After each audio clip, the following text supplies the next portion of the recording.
Polda Metro Jaya kembali periksa saksi dan ahli untuk lengkapi berkas perkara tersangka Roy CS yang dikembalikan kejaksaan. Ya, polisi memiliki waktu 14 hari sebelum akhirnya kembali diserahkan ke kejaksaan.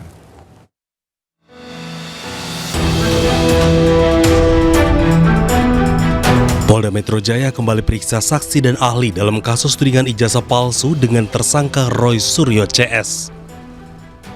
Pemeriksaan saksi dan ahli ini dilakukan usai berkas perkara tersangka Roy Suryo, Rismon Sianipar, dan Dr. T. Fauzia Tiasuma dikembalikan kejaksaan ke penyidik Polda Metro Jaya. Bahkan menurut tersangka Roy Suryo, jika penyidik tidak bisa lengkapi berkas hingga dinyatakan P21, kasus ini bisa saja dihentikan atau SP3. Dalam KUA baru memang nggak ada detail, tetapi artinya hampir sama. Jadi kalau itu dikembalikan, maka nanti akan ada pengembalian lagi bolak-balik sampai dengan P21.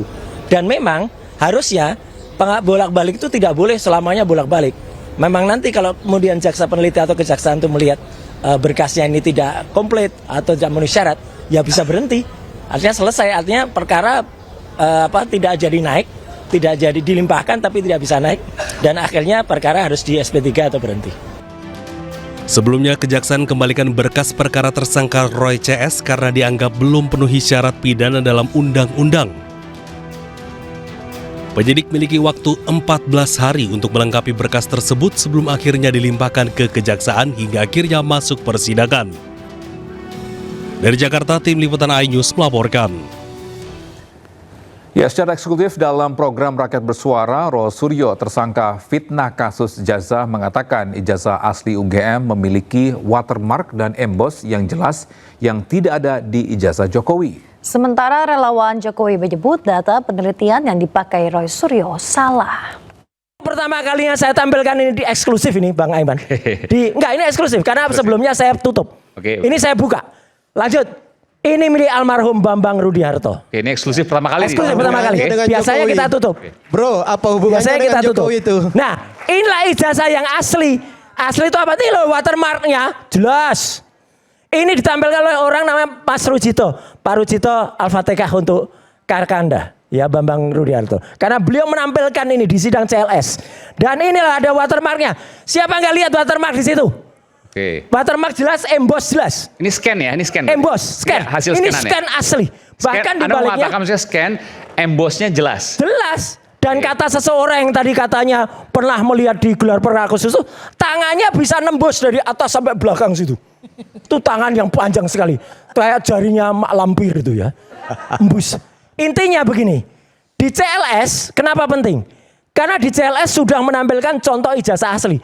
Dan waktu itu hakim juga mengatakan mana contohnya dari Bang Irfan. Pertanyaannya yang mana yang Anda teliti, bro? Yang mana yang Anda teliti? Sekarang mana tidak pernah ada tampilkan. Maka kita kembali ke pertanyaannya kan katanya Anda peneliti. Justru itu yang kami teliti adalah palsu. Semua yang Anda teliti milik orang, udah ada fotokopi orang. Gak punya sampel.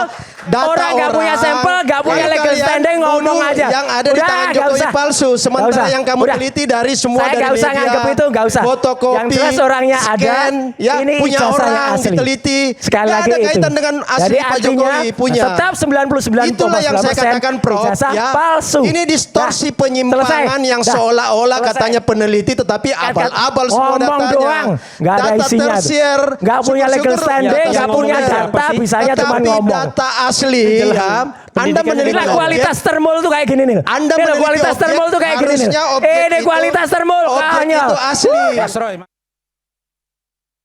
Pemirsa, praktisi hukum Farhad Abbas menyebut Dr. Tifa menjadi salah satu tersangka yang dipertimbangkan mendapatkan restoratif justice dari Jokowi. Ya, sementara tersangka kasus ijazah palsu Jokowi, Roy Suryo, menilai kasus dugaan ijazah palsu bukan ranah restoratif justice dan harus diproses secara pidana.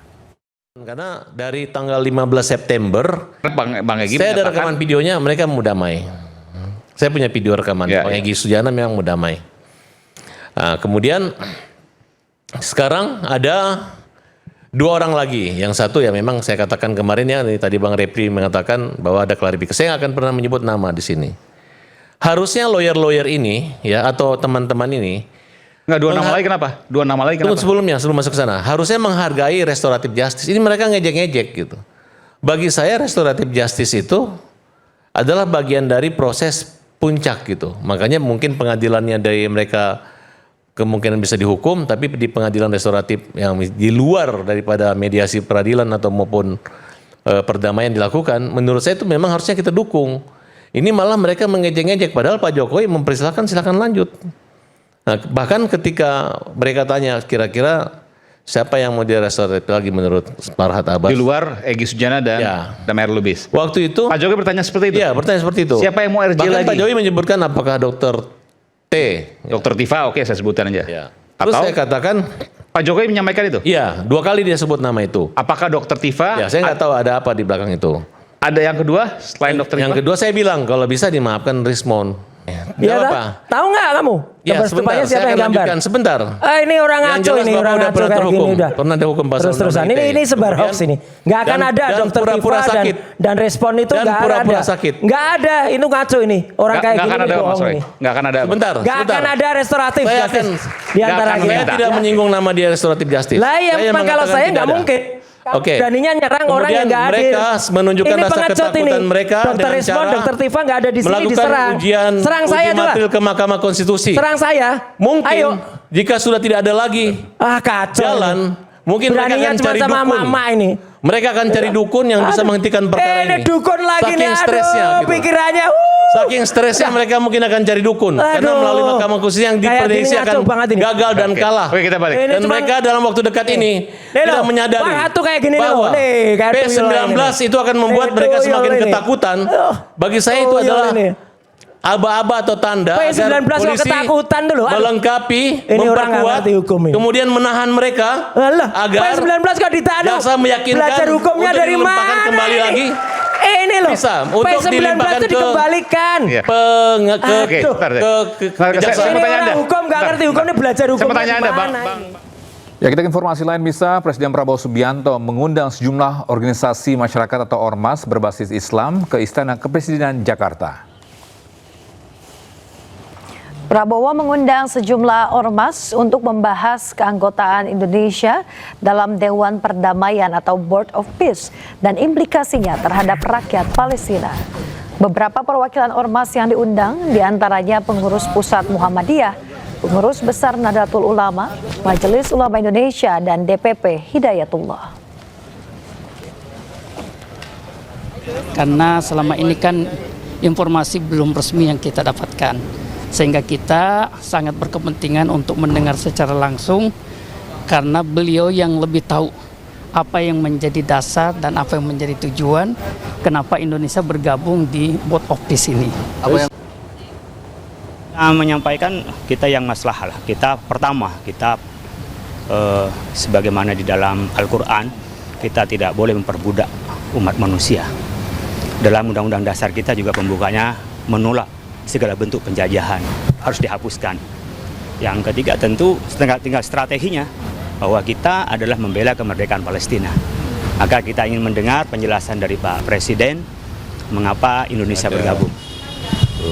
Perbedaan pandangan yang mungkin itu karena belum tersampaikan secara utuh apa yang menyelandasi keputusan dari Bapak Presiden dan keputusan pemerintah, termasuk di situ kan ada poin-poin yang diatur di dalam Board of Peace yang itu juga menjadi bahan pertimbangan yang barangkali ini belum tersampaikan secara utuh gitu.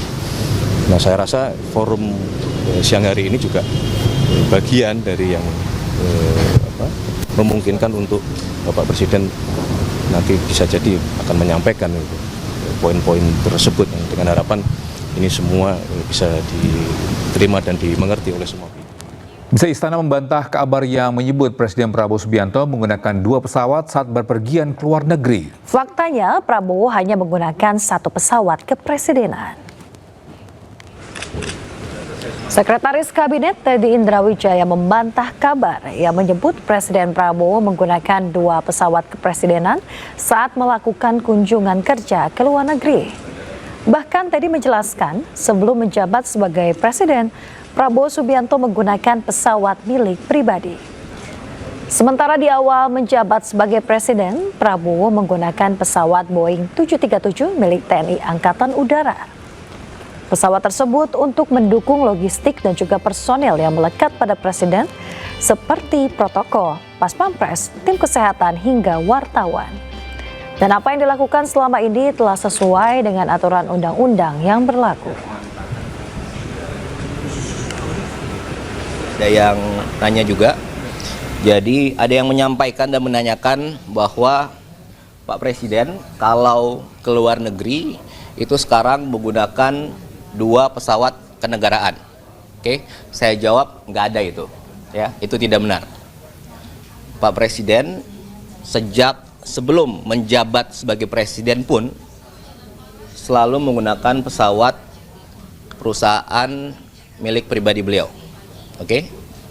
Dan saat ini sebagai presiden, bila keluar negeri, di awal-awal beliau menggunakan pesawat perusahaan pribadi beliau plus 1 pesawat TNI AU Boeing 737. Itu pun bukan pesawat kepresidenan. Untuk apa? Karena sesuai undang-undang, sesuai aturan, harus ada pas pampres, harus ada protokol, ada tim dokter, ada tim Kemlu, ada wartawan, sebagainya. Oke? Jadi saya mau sampaikan tidak benar bahwa Bapak Presiden menggunakan 2 pesawat kenegaraan kalau keluar negeri. Faktanya, sejak sudah 1 tahun ini, Presiden Prabowo ke luar negeri jarak jauh selalu menggunakan pesawat 1. Apa itu? Maskapai nasional kebanggaan kita, Garuda Indonesia, Boeing. Pemirsa, seorang anak kelas 4 SD nekat mengakhiri hidupnya di pohon cengkeh di Kabupaten Ngada, Nusa Tenggara Timur. Ayu sudah akan segera kembali.